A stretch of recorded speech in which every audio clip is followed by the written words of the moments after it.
Hello everyone.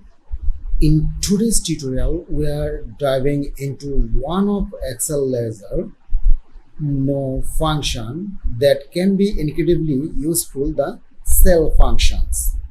Okay, and today I am going to show you how to use the cell functions. First, what exactly is the cell function? It's a unique and somewhat understand function in Excel that allow you to retrieve information about cell formatting, locations or content. It's like a Swiss Army knife for sales information. Okay, so now let's break down the sentence of the cell function. So it look like, if I gonna type here the cell functions and use here, then the first one, and there is the argument, and it say the info type.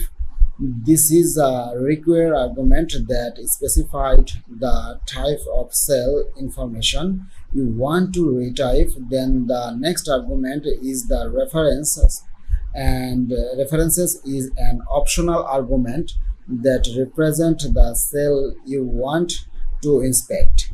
If omitted, it default to the cell where the formula is located. Okay,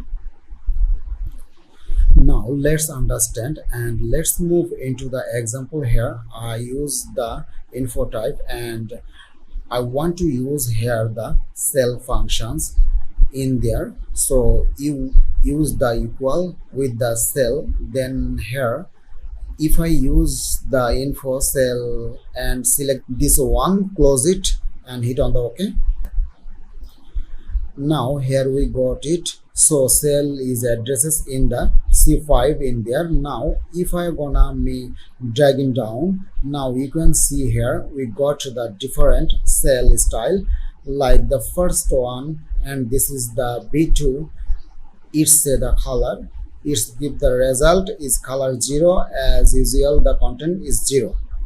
Now, and instead of this one, if I say it will be the overall, then hit. Before that, I'm gonna use, let me undo it again, and if I gonna use this one instead of this one, then use this one the reference, and hit on the OK. Now we have got it, this is the content. So we have explored the cell functions, its syntax and practical example. Thanks for watching.